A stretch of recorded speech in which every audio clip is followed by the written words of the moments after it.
Desde los estudios de WTMBN, en Orlando, Florida, Estados Unidos, presentamos Noticiero Internacional con Alonso García.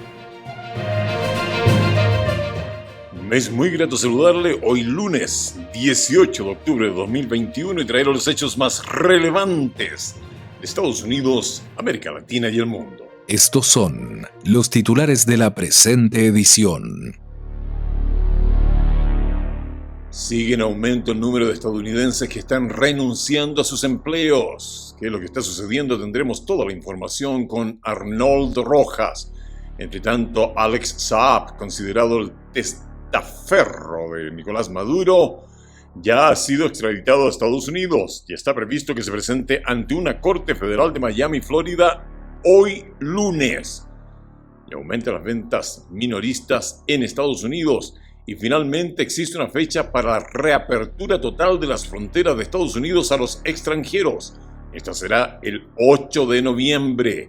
Y el puerto de Los Ángeles operará 24 horas al día para reducir embotellamiento. JP Morgan, Morgan Stanley a Wells Fargo subieron entre el 0.9% y 6.9%, coronando así una fuerte temporada de ganancias. En Italia entra en vigencia la tarjeta sanitaria para trabajadores frente a protestas y controversias. Se permiten segunda visita a precandidatos presidenciales presos en Nicaragua. Y la Organización de las Naciones Unidas enviará un panel de 3 expertos a Venezuela para seguir las elecciones regionales del 21 de noviembre. Entre tanto, el gobierno de Washington confirmó la visita de su canciller a 2 naciones latinoamericanas y desarticulan una red de coyotes en la frontera de Estados Unidos con México. Una pregunta acá importantísima. ¿Cuánto sodio está usted consumiendo? Saberlo es cuestión de vida o muerte. Todo eso lo tenemos acá en Noticiero Internacional.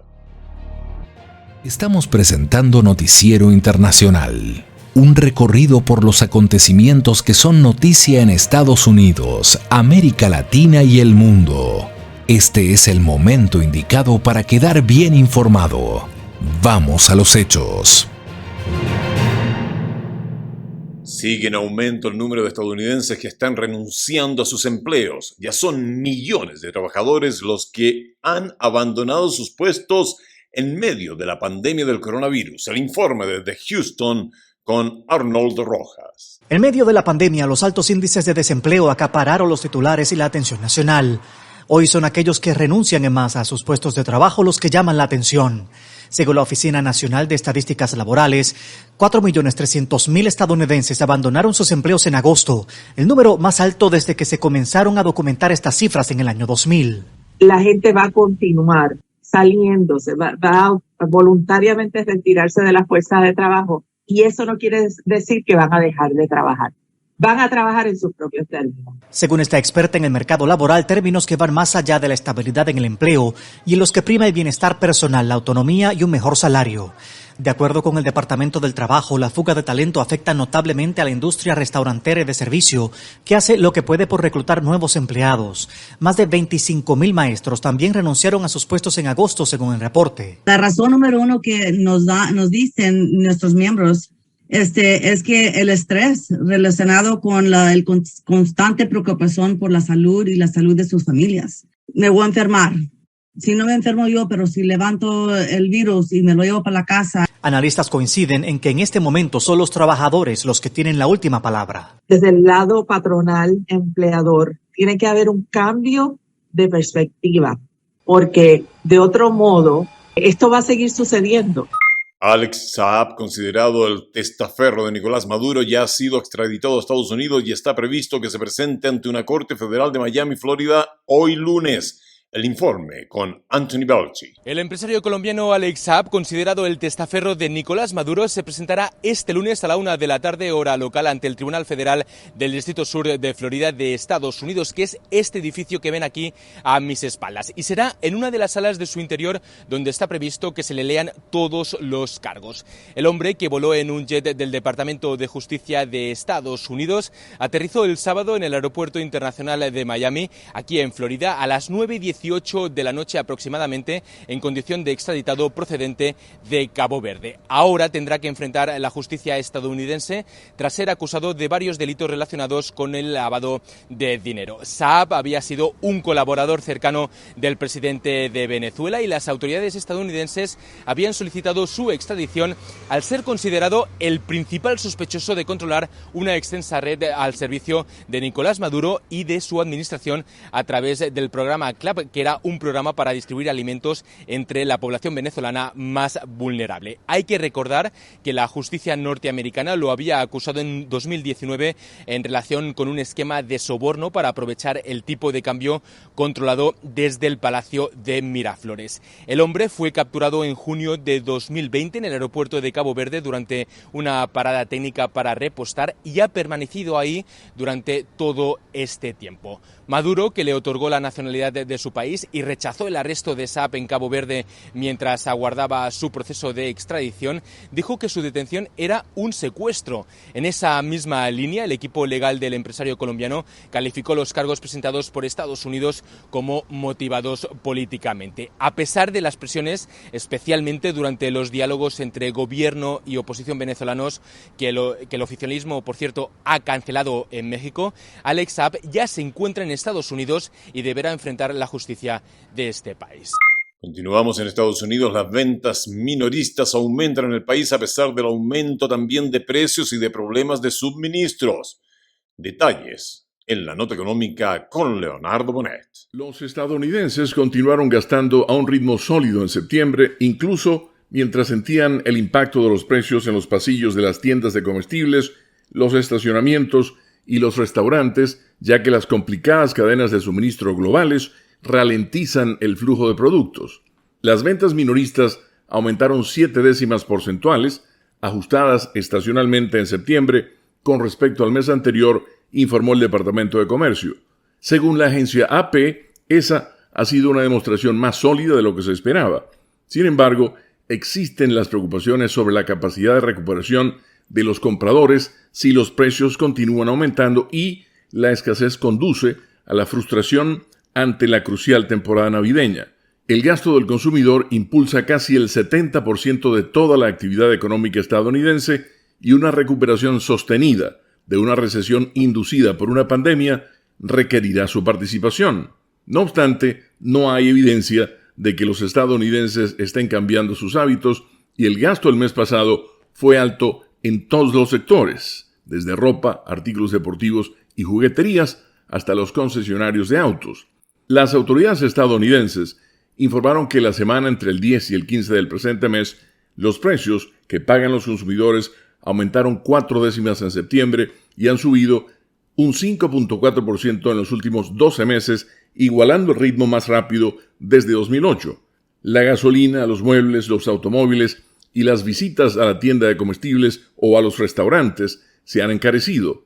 Si bien los aumentos en el gasto han sido considerables, la variante Delta ha influido en dónde gastan el dinero los estadounidenses, con más dólares dedicados a comprar cosas en lugar de boletos de avión o cenas. Las ventas en línea aumentaron modestamente en vista de que los compradores se han sentido más cómodos comprando en tiendas físicas. Las ventas en las gasolineras aumentaron un 1.8%.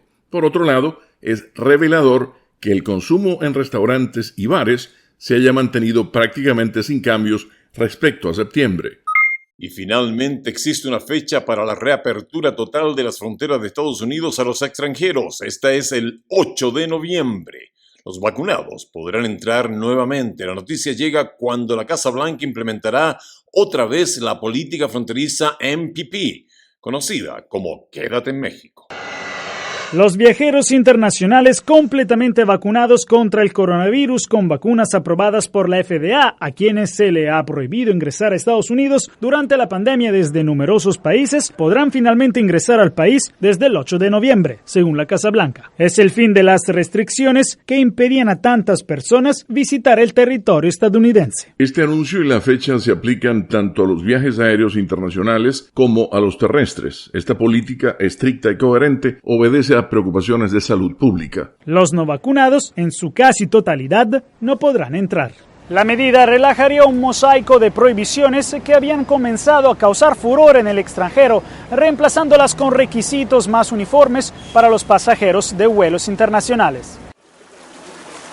Entre tanto, la administración Biden está preparada para volver a implementar la política fronteriza de la era Trump, conocida como los protocolos de protección al migrante, a mediados de noviembre, si el gobierno mexicano estará de acuerdo en aceptar el regreso de los solicitantes de asilo a su territorio. México es una nación soberana que debe tomar una decisión independiente para aceptar el regreso de personas sin estatus en México como parte de cualquier reimplementación del MPP. Están en curso conversaciones con el gobierno de México sobre cuándo y cómo se volverá a implementar el MPP. Los funcionarios de Biden dijeron que han firmado contratos para reabrir tribunales de carpas de lado blando en los cruces fronterizos en Laredo y Brownsville, Texas, donde los solicitantes de asilo colocados en MPP aparecerían para las audiencias por videoconferencia, como ocurrió durante el mandato del presidente Donald Trump. En agosto, un juez de la Corte del Distrito de Estados Unidos en Texas ordenó a la administración Biden reiniciar el MPP, culpando a la Casa Blanca por finalizar el programa de manera inapropiada. La Corte Suprema después confirmó la decisión, lo que obligó a los funcionarios de Biden a restaurar una política que el presidente ha deplorado como inhumana. Demoras y congestionamiento en el puerto de Los Ángeles, que maneja casi la mitad de los contenedores que entran a Estados Unidos, han agravado la crisis en la cadena de suministro causada por la pandemia. Un mayor horario de operación podría aliviar el problema, nos informa Verónica Villafañe. Más de 80 buques cargueros actualmente están esperando entrar al complejo portuario de Los Ángeles y Long Beach. El embotellamiento ha causado demoras para desembarcar sus contenedores, mientras cientos más permanecen estancados en los muelles debido a una escasez de camiones y conductores, contribuyendo a una crisis en la cadena de suministro. Stephen Chung es el presidente del World Trade Center de Los Ángeles. Estos dos puertos controlan más del 40% de toda la carga que llega por mar a los Estados Unidos. El restablecimiento de importación de mercancía y mayor demanda de consumidores está impulsando el aumento de tráfico marítimo. Aún no hemos podido satisfacer las necesidades de producción de nuestros importadores. Hemos agregado un 30% de capacidad de embarcaciones en el comercio transpacífico y aún así no ha sido suficiente. Para aliviar el congestionamiento, el puerto de Los Ángeles extenderá el horario de operaciones a 24 horas los 7 días de la semana.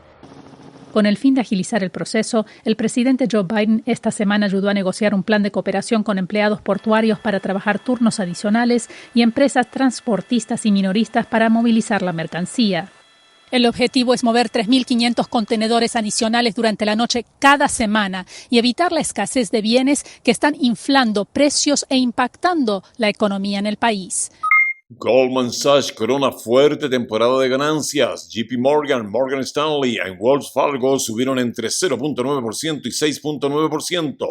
El índice bancario agregó 1.6% tras un aumento en los rendimientos de los bonos del Tesoro a 10 años. El informe con Alejandro Escalona. Las acciones estadounidenses subieron el viernes y los principales índices obtuvieron ganancias semanales después de que Goldman Sachs coronó una fuerte temporada de ganancias para los grandes bancos, mientras que un aumento sorpresivo en las ventas minoristas aumentó el optimismo sobre la recuperación económica.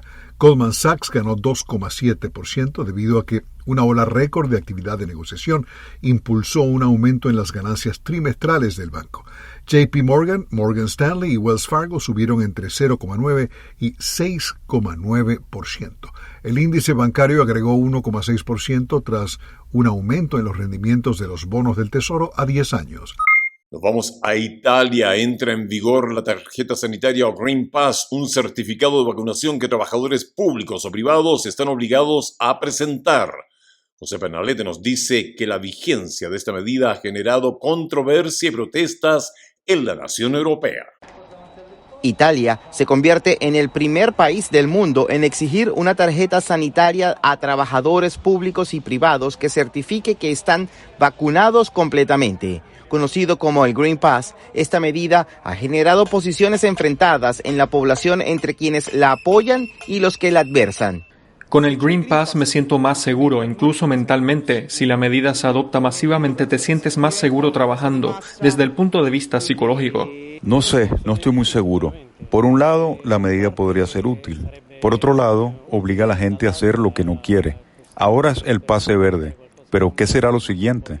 Por otra parte, España ha logrado alcanzar más del 78% de vacunación completa en su población. De hecho, Estados Unidos ha retirado a este país de la lista de naciones de mayor riesgo de COVID-19. Con los datos de hoy, pasamos de los 36,5 millones de personas con al menos una dosis y también tenemos más de 33 millones, concretamente 33,3 millones de personas con pauta completa. No obstante, en la Organización Panamericana de la Salud encienden las alertas ante el bajo nivel de vacunación en naciones de Centroamérica, América Latina y del Caribe. De acuerdo al organismo, apenas se alcanza un promedio de 39% de vacunación completa en algunos países del hemisferio. Naciones como Guatemala, Nicaragua, Haití, Jamaica, entre otros, se mantienen rezagados en 20%. Instan a elevar los esfuerzos y cooperación internacional para alcanzar